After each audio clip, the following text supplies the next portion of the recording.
Welcome in, everybody. Alex Swire-Clark here, emotional intelligence expert, author, and award-winning speaker. If you're listening to us on the podcast format today, thanks so much. I hope that you're tuning in on Stitcher, Spotify, or wherever you find your podcast, Apple Podcast, and now Google Play is done, so they're now Google Podcasts. If you're watching us on the YouTube channel, thanks for joining. If you are on YouTube, please hit that like and subscribe button at the bottom so you can get all the great content that we provide to you on a weekly basis here on the channel, all about emotional intelligence and how you can use it to improve your personal and professional life. On today's episode, Black Widow. What does that have to do with emotional intelligence? What does that have to do with your business? And what is the Disney model doing to change the way we think about events? So stay tuned and find out more. Welcome to the Rapport Advantage Podcast. I am Alex Swire-Clark, human behavior expert, author, and award-winning speaker. Understand yourself and others to unlock your potential. Again, thanks for joining us today. Want to let you know that we have a webinar coming up for the 3 steps to better communication with your partner. So I've got that webinar coming up to you here in the next few weeks. I'll let you have more information about that as we get closer, but free webinar to help you improve your personal communication with your partner. I know a lot of you guys are excited about that. Have mentioned that to me in my talks as I'm going around the country. This is great for business. This is also giving me some tips for how to work with my partner better. Do you have anything else? And so, yes, this is the anything else that's coming. Again, a webinar free, and I'll be putting out links to that as we get closer to that event here in early August.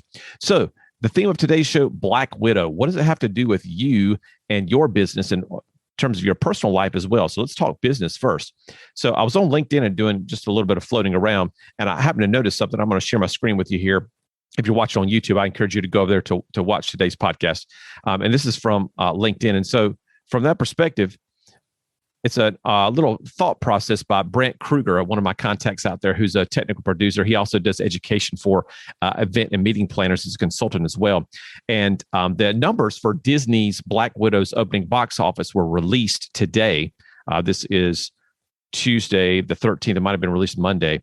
And so there was a lot of talk and chatter about that on LinkedIn today about the fact that Disney released their numbers from the box office, but also separately for their Disney Plus sales for the Black Widow film. And so when they released it, $80 million was what Disney announced for their box office sales, which of course they have to split with the theaters. So basically roughly 40 million coming back to Disney as a result of that. But according to Brent and several other articles I've read, at least $60 million was generated from Disney Plus purchases. So 80 million in theaters, 60 million for a total of 140 million in sales for Black Widow this weekend. So that was pretty interesting to me.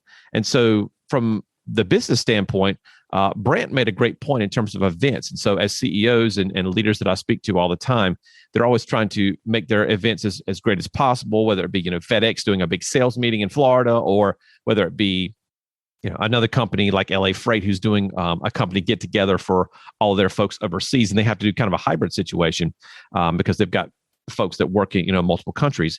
It's interesting to see this dynamic and this culture shift in terms of what's okay and what's not in terms of media. And so, streaming services has been out there for quite some time now, the Netflixes of the world and Disney Plus and, Paramount Plus and all those kinds of things. So Brent makes a great point here, and it's on my screen right now. I'll read it to you if you listen on the podcast. It says, "Hey, event folks, Disney made $60 million this weekend off people who decided they'd rather watch Black Widow in the comfort of their own homes. That's 3 million households, including his. And Disney Plus isn't even available worldwide, and that doesn't include the monthly fee for the service itself. Families decided the experience, in quotes, of going to the theater wasn't worth the time and expense and opted for the digital experience. So, do you think people will start to make the same choices with events? If so, what percentage? And will you leave them behind by focusing on in-person again to the exclusion of digital audiences?"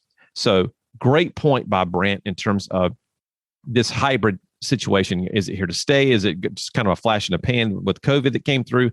Or is this something that's going to be with us long term? And the comments have been really, really good. It's been a very interactive article. One person, Mark Stevens, is a virtual meetings guy. He does consulting and coaching as well.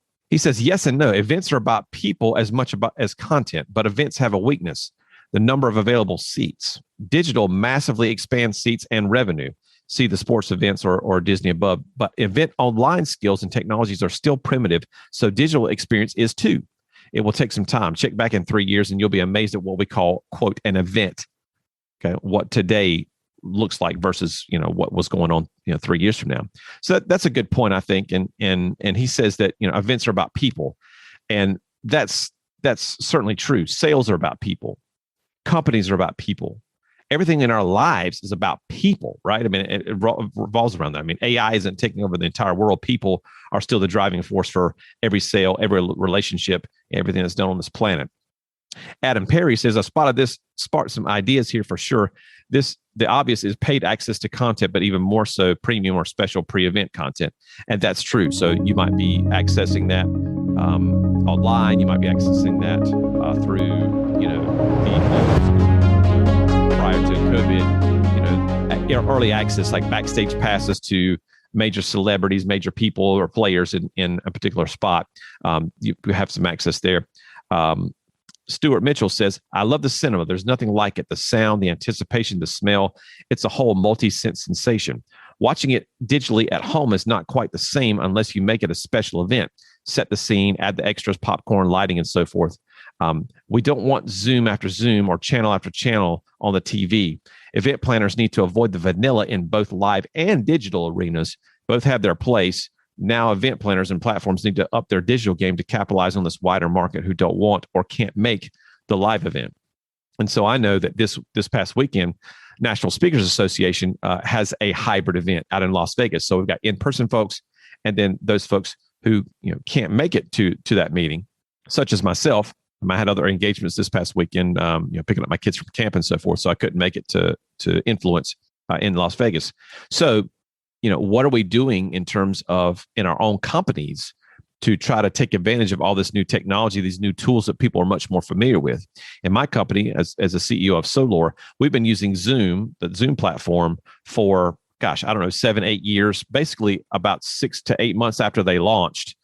We converted from NetViewer, which then became GoToMeeting, to the Zoom platform because in our trials, we found that the connection was a lot more stable. And so we've been Zooming for a long time right now, way before the pandemic. And so when people were talking about how does this Zoom thing work, I kind of became a guru and a go-to to that. But that aside, everyone went to this virtual format. And so for business standpoints, I've talked about this with my CEOs a lot. The I's and S's, if you're using the DISC model of human behavior, the I's and the S's really need that human connection, really need that interaction. And so the D's and C's love this virtual stuff. They can work from home, away from people. They don't have to necessarily be involved in the day-to-day of saying, oh, hey, how are you? Or all the coffee pot chit-chat that goes on from time to time. So, but the I's and the S's desperately need that. So I don't think that the in-person event is ever going to go away for certain personality styles. And so when we're trying to design our own team events as CEOs, when we're trying to think about ways that we're doing weekends or retreats for leadership and things like that, you got to keep in mind that different personality styles are going to see the priority for in-person versus virtual in very, very different ways. Again, D's and C's, those task-oriented individuals, if they can meet virtually, they will, because they can be really efficient in those times together. But then when they're done, they don't have to engage in those relationships. They can go and do other things that are offline, get laundry done, dishes done, take care of all the chores, whatever they have to be doing in that, they can do in a virtual environment away from people. And the I's and S's desperately want to meet together. They want to high five each other. They're hugging each other, having a great time, laughing, telling jokes, sharing drinks and food with each other, just making those memories, which you just can't do as well in virtual. I mean, say what you want to. Virtual events can be awesome, but they just, in my opinion, can never replace a in-person event, especially for those high I's and S's. Lots of great other comments down here as we scroll through. Tahira Indine says, that's the $1 billion question. And I agree. That's going to change the game for numerous companies. Michael Cohen says he's the CEO at Yugo Virtual. Says hybrid is forever, entertainment, sports, and events. And of course, he would say that because he is a virtual and hybrid company. But to his point, I agree. You got folks who just don't want to get on a plane, who it's just so much easier. I've got speaking buddies who are out there, colleagues who are very, very well respected in the business, who say they're only going to do hybrid, virtual events from here on out. They don't want to get on a plane. They don't want to spend time away from family. They just basically want to get on their virtual podium, do their 45-minute speech or their 3-hour workshop or whatever they're happening to be doing, and then just say bye from hybrid world, boop, click, and then they're back to spending time with their family. So it depends on what your priorities are, and it depends on how you're wired. How are you gaining energy? Do you gain energy from that audience? Are you there more as a task-oriented person to deliver your content? And you don't necessarily want to spend time afterwards, with people hanging out and answering questions and that kind of thing. Everyone does it differently. No one does it wrong or right. It's just how you're wired and where you get your energy from. So lots of great content in that article in terms of just the discussion that was going on. A great thought by Brant started all these kind of things. Like Amy Beckham here says, Vice President of Association of Account Executives, says, if I can rent, quote unquote, if I can rent the movie at home for $30 instead of paying at the door plus another 50 in popcorn, candy, and Coke for two, and watch from my comfy couch, I will.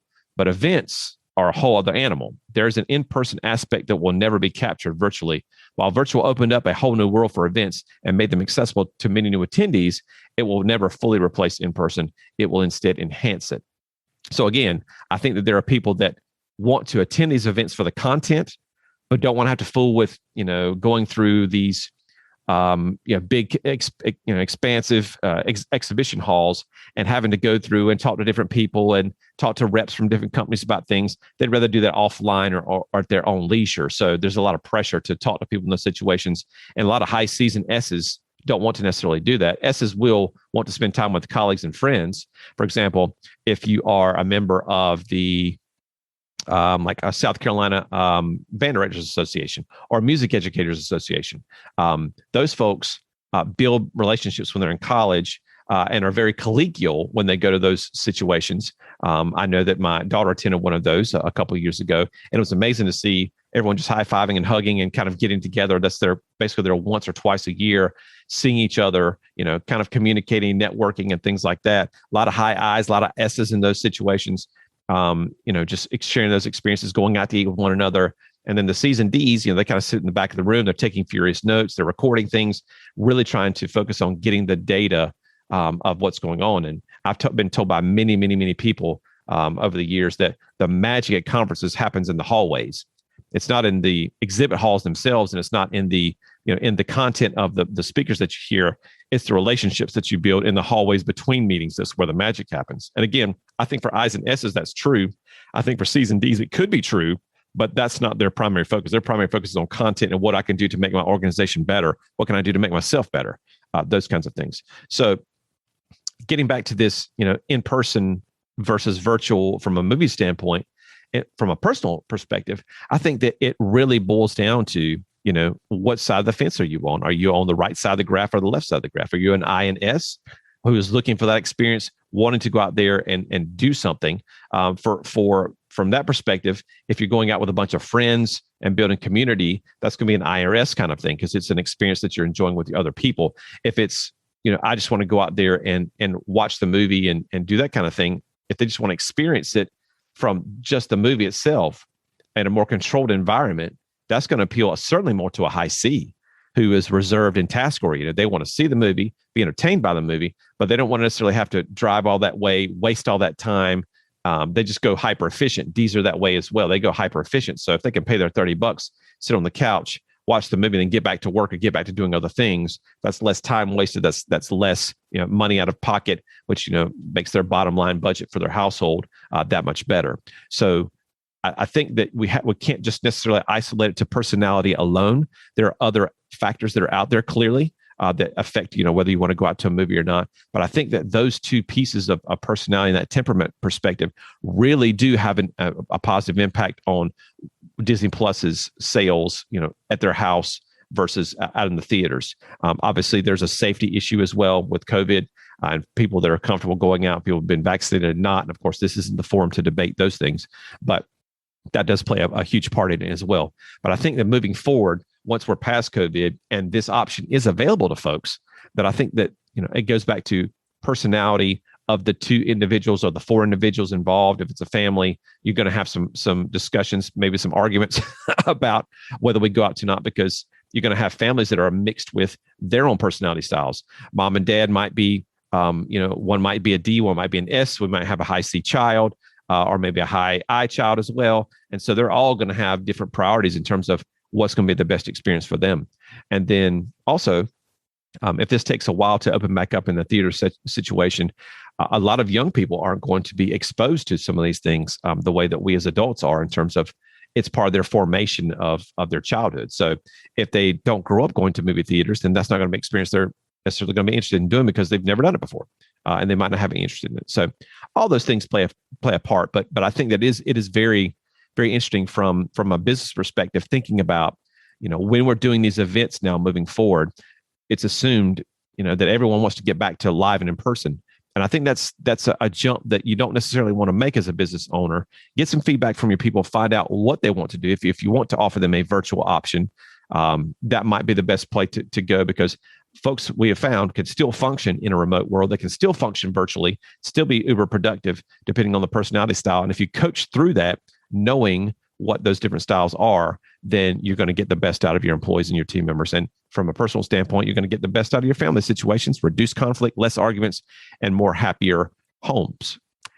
So again, thanks for listening. If you're on YouTube, appreciate you coming by. Like and subscribe down below. Woo! Hit that button.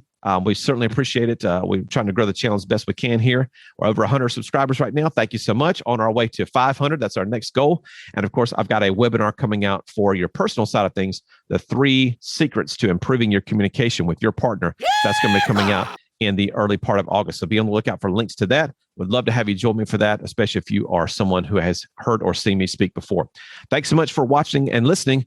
We hope to see you in the next video. Take care. Bye-bye for now.